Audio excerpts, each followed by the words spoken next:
Michelle here in the Ginger's Kitchen. We're gonna make some 15 bean and ham soup. I'm gonna start it in a skillet to get the veggies cooked, and then we're gonna move it to a crock pot so that when we come home from work or whatever it is we're doing, it's ready to go.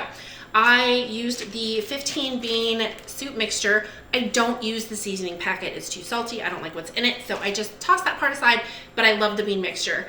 I do a 48-hour soak. I soak it for 24 hours, dump and rinse, refill the water, 24 hours, dump and rinse. So we're at that point where I need to dump and rinse those. So I'm gonna do that, get it out of the way while the rest of it's cooking. They can kind of be draining and rinsing.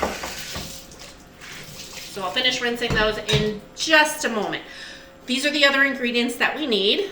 I've got my skillet here, and I'm just going to put in some olive oil, maybe a tablespoon or two.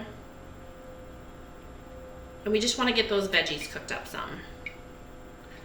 This is a step where if you just want to toss it all in the crock pot, you could. Personally, I think it brings out the flavor of the onions when you sweat them first. So that's why I like to do it this way, but you absolutely could just dump everything in the crock pot and head on out. While I'm waiting for this to heat up, I'm gonna go ahead and rinse these a little bit more.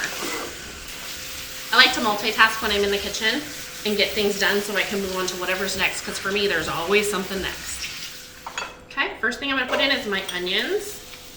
Get those started. Carrots and celery.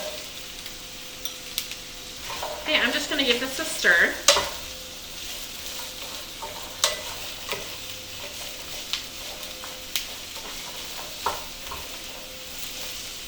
Now while this cooks down, I can go ahead and start getting my crock pot ready. So I'm going to set my ham aside and go get my crock pot. All right. Now I've kind of transitioned over to here. I'm gonna open 3 of my 4 jars. And thank goodness Thanksgiving just happened, because now I've only got a couple jars left and it's time to make some more.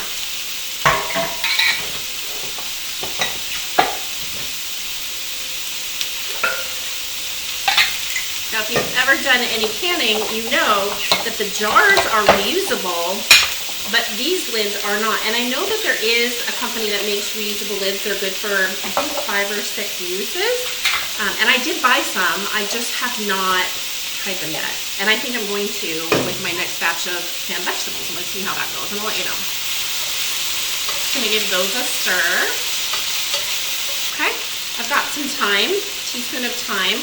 I'm going to toss in my bay leaves, my salt. This is my kosher salt, and my chili powder.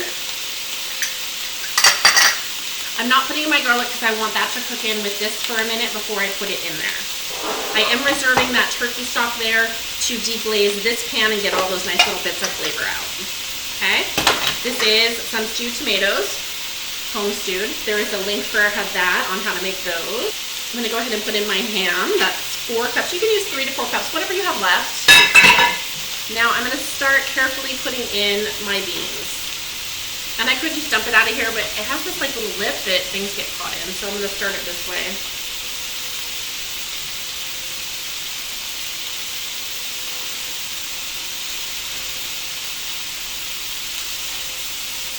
If you don't have time to do the 48-hour soak or even the 24-hour soak, the packages always have directions on how to do the quick method, which involves boiling them first, I think for like a half an hour or something, and that'll get it done faster. It'll be a nice hearty filling soup.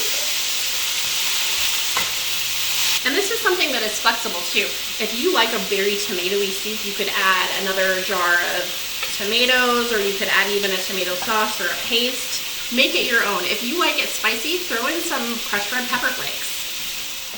Okay, I'm ready to go ahead and add in the garlic now that the onions are basically translucent. Some of the carrots caramelized a little, but that's okay because that's going to be added flavor, and we're going to deglaze the pan anyway.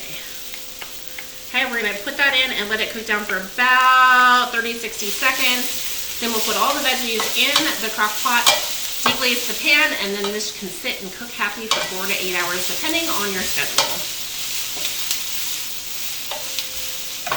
Ooh, smells like garlic in an oven.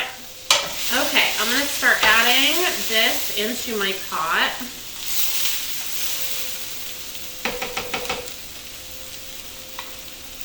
We can go ahead and turn off the temperature.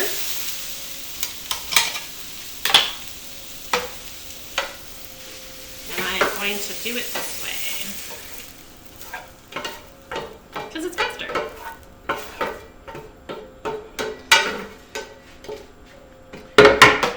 quickly, I'm gonna take some of this and just pour it on in there. That sizzle's gonna help me deglaze.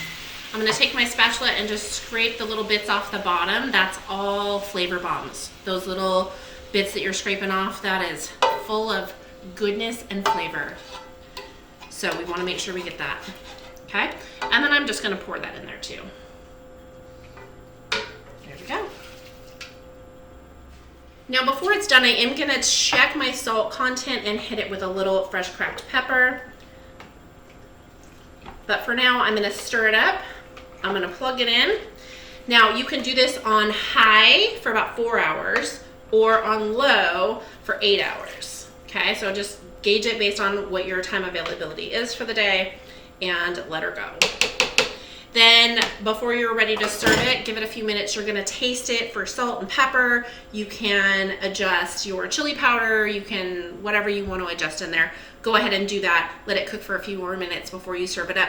I'm gonna make some delicious cornbread to go with it. It's gonna be a great dinner. And that is it. It is sat there. It's been about 5 hours.